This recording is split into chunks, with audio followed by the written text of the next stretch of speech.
Bonjour à tous, bienvenue dans TLS+. Vous l'avez peut-être lu ici ou là, le confinement aurait fait exploser chez de nombreuses personnes les addictions. Et apparemment, le télétravail serait un révélateur, voire même un accélérateur d'addiction. Et oui, quand on est dépendant au travail, en société, on se cache du regard des autres. Alors que seul à la maison, on se cache de personne et toutes les barrières sautent. Mais dépendance, addiction, de quoi parle-t-on exactement ? Alors, si on associe facilement les addictions à la consommation d'alcool, de drogue, peut-on les comparer aux addictions comportementales comme les addicts au sport, au travail, au sexe, au jeu, etc., etc. Alors vous allez me dire, oui, mais être accro au sexe, tout le monde l'est un petit peu. Justement, là est la nuance. Être un peu accro, ce n'est pas être sous addiction. C'est éventuellement un comportement excessif pendant une période donnée, mais l'addiction, c'est tout autre chose. C'est une souffrance, c'est un appel à l'aide. La bonne nouvelle, c'est qu'on peut venir à bout d'une addiction. La bonne nouvelle, c'est qu'on peut aider les gens souffrant d'addiction. Alors, ça peut être difficile, ça peut être long, mais c'est possible. Comment ? C'est ce que va nous expliquer notre invité maintenant. François Jeannot, bonjour. Bonjour.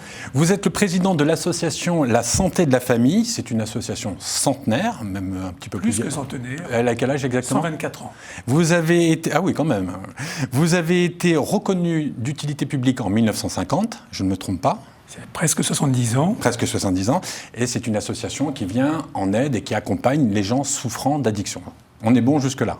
On est bon jusque-là, souffrant d'addiction ou l'entourage des personnes qui souffrent d'addiction. Ça, on va le voir dans l'émission, que l'addiction ne concerne pas que les personnes qui en souffrent, mais tout l'environnement. Ben justement, ma première question, elle est toute simple. Qu'est-ce que l'on définit comme étant une addiction ? Qu'est-ce qu'une addiction ? D'abord, une addiction, c'est,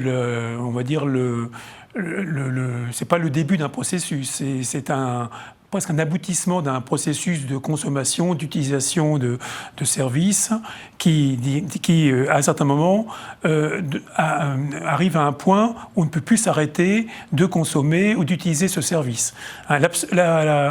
Pour moi, l'addiction, c'est avoir perdu la liberté de s'abstenir de consommer ou d'utiliser ce service, si on parle de sexe, de jeux vidéo et autres. C'est-à-dire qu'on a dépassé une limite et il n'y a pas de retour en arrière. On a perdu la liberté de s'abstenir.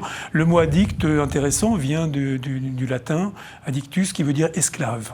D'accord. Ah, je ne savais pas ça. Ah oui, c'est effectivement... Oui, c'est fort, une addiction, c'est quelque chose... On est esclave de sa consommation, on est esclave de son utilisation de produits ou de services, on va dire, si on parle de... Mais justement, vous parlez de produits, de services. Est-ce qu'on peut les classifier, les addictions ? Est-ce qu'il y a des catégories ?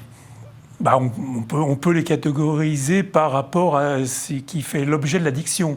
S'il y a un produit psychotrope, l'alcool, les drogues, les médicaments, le tabac sont des produits. Ça peut être aussi une addiction à un service de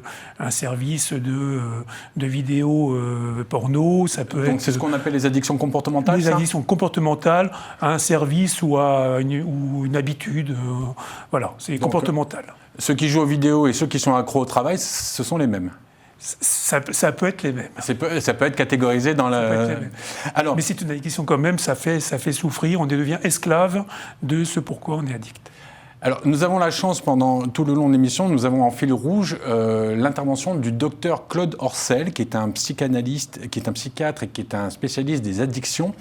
Et je l'ai rencontré, ce docteur, et je lui ai posé la question, pourquoi et comment développe-t-on une addiction ? Je vous propose de l'écouter. Une addiction surgit quand le sujet cherche une solution à sa douleur. C'est comme un pansement qui vient se mettre sur une souffrance. Et le sentiment aussi d'être différent. Le sentiment aussi parfois d'être un bouc émissaire du groupe familial. Dans la famille, il y a des non-dits très souvent qui compliquent les choses. Quand un membre de la famille, des parents, a une pensée obsédante sur ce qui s'est passé dans sa propre enfance et qu'il élève ses enfants, cette douleur ressurgit. Et les enfants sentent que les parents sont ailleurs. Ce qui est terrible, c'est qu'on est dans une culture où un sentiment de culpabilité considérable est mis sur le dos de celui qui est addict. Le docteur Orcel, enfin, d'après moi, ce que j'ai compris, vous allez me dire si vous êtes d'accord avec moi, ça démarre très très tôt la possibilité de devenir addict. C'est-à-dire que comme si on avait, je ne veux pas utiliser le mot du mal, mais comme si on avait la souffrance qui était sous-jacente dans son corps, en soi, et que plus tard, comme une bombe à retardement, ça peut se déclencher. C'est ça que vous... Alors moi je le dirais un peu différemment, mais ce sera la même chose sur le fond. L'addiction, pour moi, c'est le résultat d'un processus au début duquel on a accroché à un produit, à un service, à un comportement. Et l'accrochage se fait quand on a identifié le fait que consommer un produit ou avoir tel ou tel comportement permet de traiter, de gérer une vulnérabilité, un besoin que tout homme a, un besoin de se réaliser, d'être aimé, de se sentir appartenir à un collectif, quelque chose. Mais là, quand vous m'expliquez ce que vous êtes en train de me dire, que je comprends très bien et que tout le monde peut tout à fait comprendre, on est déjà dans une phase de compréhension et d'analyse du mal qu'on est en train de vivre. Mais les personnes que vous recevez dans votre association, ils n'ont pas forcément conscience de ça, qu'ils ont accroché à quelque chose il y a quelques années, qu'ils pouvaient penser considérer comme étant une passion. D'ailleurs, quelle est la différence entre une passion ? Il y a des gens qui vous disent « mais moi j'adore peindre et je peins 8 heures par jour, c'est pas pour ça que je suis sous addiction ». Quelle est la différence entre la passion, ce qui est toléré et accepté, même parfois encouragé, et l'addiction qui peut être critiquée? Pour moi, l'addiction, c'est une maladie. Enfin, c'est une altération, on va dire, de la santé sous une ou plusieurs de ses composantes. La composante physique, la composante psychologique et la composante sociale. La passion... Alors, bien que le mot veuille dire souffrance aussi, si je me souviens bien de mon latin, une passion n'est pas une souffrance. Une passion n'altère pas la santé. Bien sûr, quand vous avez des gens qui vous disent « mais moi, je ne peux pas m'empêcher de peindre, je suis obligé de peindre tous les jours, ou de lire, ou de travailler ». Il y a même des fois, on a presque l'impression qu'on pousse un peu les gens à être excessifs dans leur comportement parce que c'est positif pour l'environnement, c'est positif pour la société. La frontière est quand même ténue un petit peu. Alors, tout à fait, mais si cette passion altère notamment le social, si ça renferme la personne chez lui qui ne voit plus personne parce qu'il passe tout son temps à peindre, je pense que ça peut devenir une addiction. D'accord. Alors, on va retrouver le docteur Orcel, à qui j'ai demandé qui est justement le plus touché par l'addiction et pourquoi. On écoute sa réponse. Ceux qui sont le plus sur le devant de la scène, ce sont les hommes. Mais les femmes ont leurs souffrances. Et les hommes n'aiment pas beaucoup voir les souffrances chez les femmes parce qu'ils pensent que les femmes peuvent les protéger, leur donner ce qu'ils estiment ne pas avoir reçu étant petits. Mais la femme, pour exprimer sa souffrance, de tradition, l'alcool est très présent. Et l'alcool, la drogue, le hashish, tout ça, ce sont des accélérateurs et à la fois, ça fait une espèce de bulle protectrice dans laquelle le sujet se sent protégé tant qu'il est dans le produit. Mais quand l'effet du produit s'en va, c'est l'angoisse qui vient parce que cette protection disparaît. C'est ça aussi, c'est que ces êtres se sentent comme un puzzle pas fini. Et ils ne comprennent pas cette incomplétude. Il dit beaucoup de choses, le docteur Orcel. Il dit beaucoup de choses. Alors, la première, c'est que quand je l'écoute, être une femme sous addiction, il semblerait que ce soit plus difficile, soit de l'admettre, comme s'il y avait une faute pour l'entourage. Est-ce que c'est mal perçu ? Est-ce que la société n'accepte pas que la femme ait cette faiblesse ? Quand vous recevez des sujets, comme dit le docteur, ou des patients, ou des personnes souffrant justement d'addiction, vous sentez une différence entre les femmes, comment elles l'acceptent, comment elles le vivent, et les hommes, ou c'est la même chose pour vous ? Non, d'abord, nous accompagnons les personnes qui se présentent et sans juger de leur, on va dire, de leur consommation ou de leur comportement.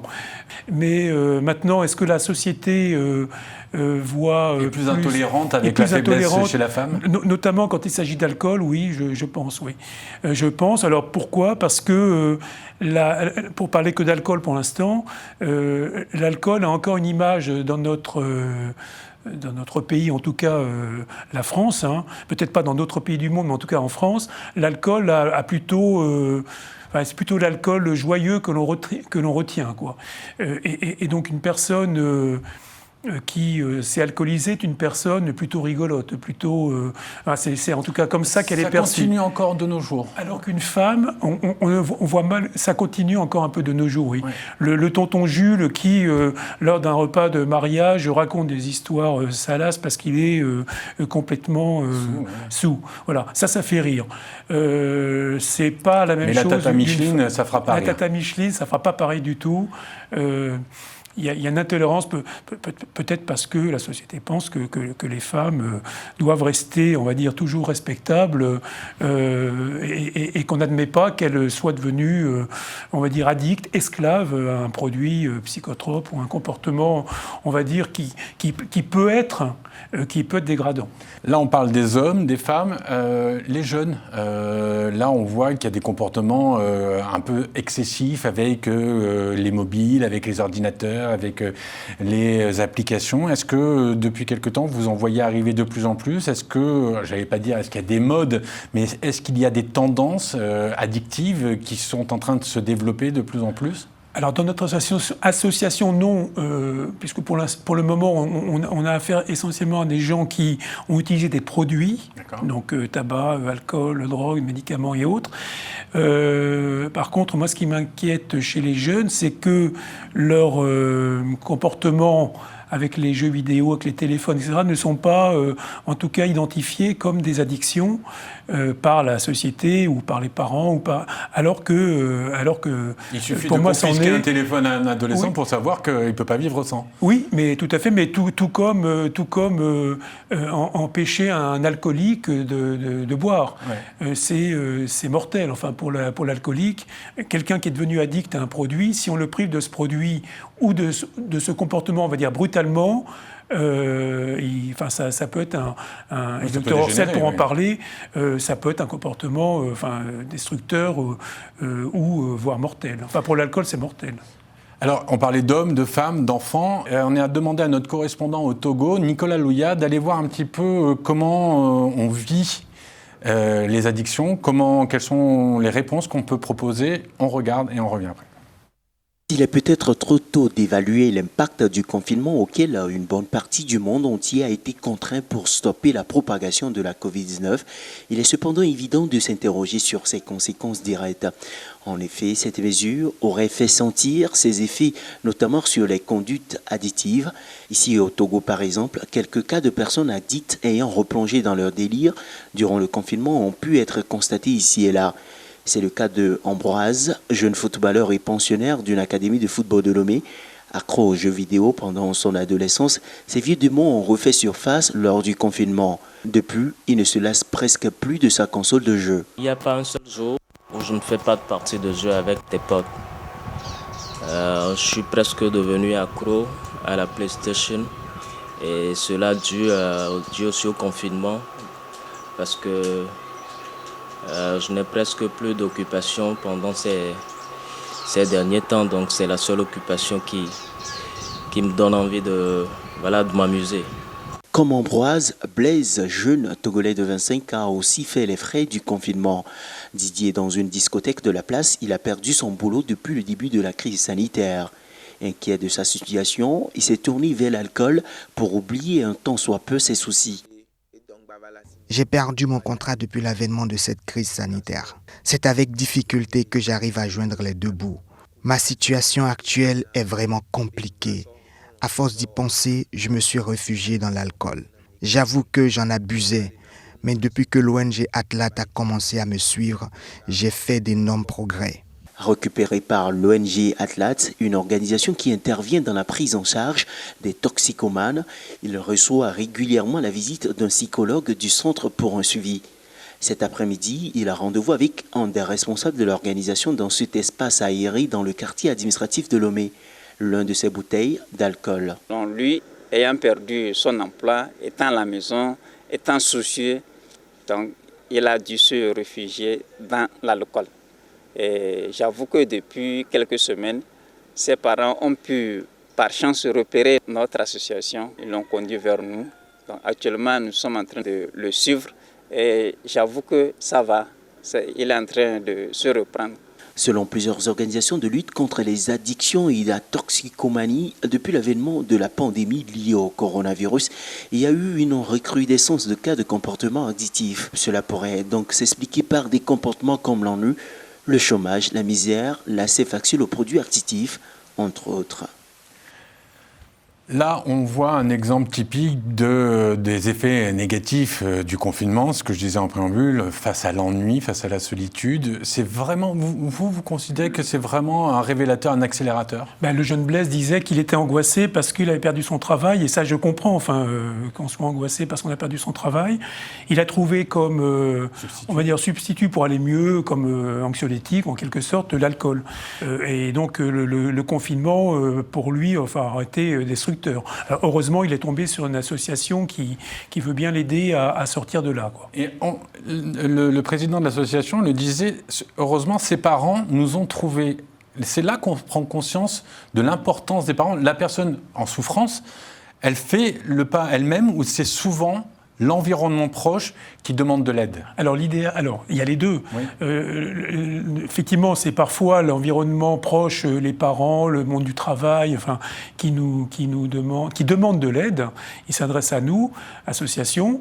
Mais l'idéal, c'est quand c'est la personne addicte ou malade elle-même qui vient en disant « moi, je veux me sortir de là ». Quoi. Et là, il y a beaucoup plus de chances, on va dire, de s'en sortir quand c'est la personne qui le demande. Mais en tout cas, accompagner l'entourage, la famille, le monde du travail, etc., ça, nous le faisons et ça me semble très important aussi pour déjà que l'environnement... que les personnes de l'environnement sachent un petit peu mieux gérer, on va dire, leurs proches, aient conscience du problème, sachent que c'est une maladie, et puis peut-être pouvoir aider la personne concernée, quoi. Alors justement, on va retrouver une dernière fois le docteur Orcel, je lui ai posé la question, je lui ai dit comment peut-on aider une personne souffrante d'addiction? Je vous propose de l'écouter. Il faut se sortir de l'idée d'une faute dans le comportement addictif. Il faut avoir l'idée que c'est un comportement de compensation à une souffrance et que donc il faut que le sujet arrive à parler de sa souffrance. Il ne faut pas jeter l'opprobre sur celui qui équilibre sa vie avec de l'alcool ou avec... Il faut l'encourager à essayer de comprendre pourquoi ça lui arrive. Et pour ça, c'est bien qu'il y ait plusieurs personnes dans la famille qui s'intéressent à ça. Et pour se sortir d'une addiction, ça m'arrive de le dire à mes patients très vite, j'entends que vous êtes un chercheur et que vous essayez de comprendre pourquoi vous êtes comme ça. C'est ça qui est déterminant. C'est une espèce de rage intérieure à essayer de comprendre. Quelque chose qui serait de l'ordre de « c'est pas juste ». Et que c'est pour ça que la question du langage est déterminante pour se sortir d'une addiction. Le silence est un poison dans les familles. On a bien compris que, en fait, déjà, la première étape, c'est d'exprimer et de dire haut et fort qu'on a mal et d'expliquer pourquoi. De parler et surtout d'être écouté, d'exprimer, mais surtout d'être écouté, que quelqu'un reçoive cette parole sans jugement, etc. Et c'est vraiment l'écoute qui, pour moi, est primordiale dans une telle maladie. Alors, le docteur Orcel dit souffrance, moi je dirais plutôt maladie, mais bon, c'est peut-être un peu pareil. Mais le fait de l'exprimer, c'est déjà, quelque part, c'est l'assumer. Et c'est peut-être le plus difficile, parce que j'imagine que les personnes qui sont sous addiction, disent, ça va, c'est pas parce que je joue 8 heures au jeu, ou que j'ai 4 maîtresses, ou que je suis sorti pendant 3 jours faire la fête et que je me suis mis la tête à l'envers, c'est bon, je gère. C'est compliqué d'admettre justement cette souffrance. Tout à fait. Le déni, oui, effectivement, on va dire la première raison d'un blocage des personnes. Il y a un déni.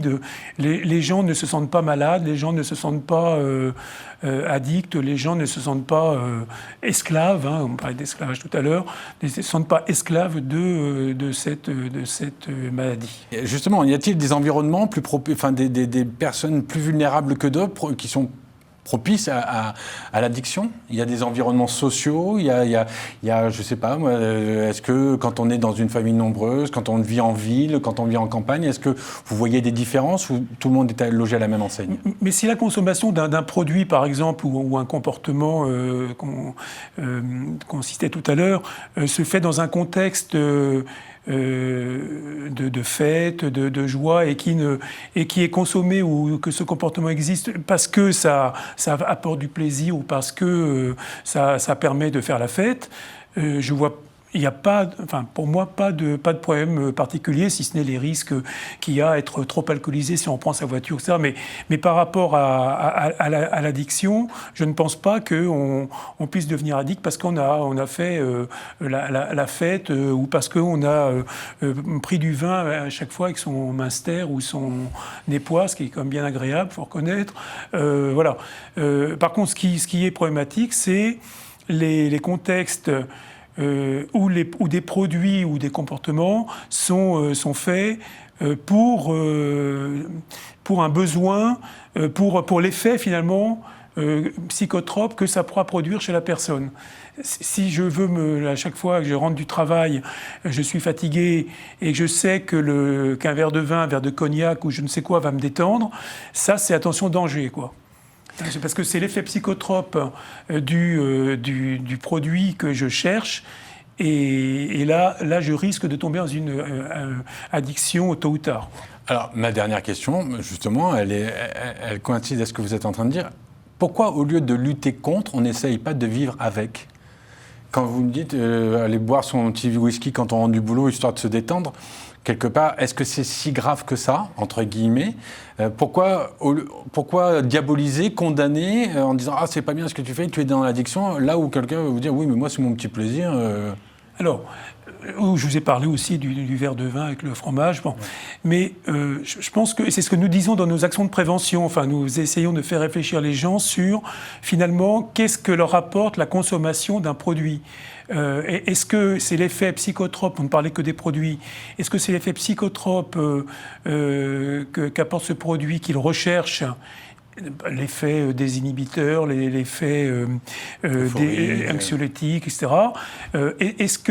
Ou antidépresseurs, est-ce que c'est cet effet-là qu'ils recherchent? Alors là, attention, danger, ou si c'est un effet de plaisir qui, pour moi, n'est pas très dangereux. N'est pas condamnable.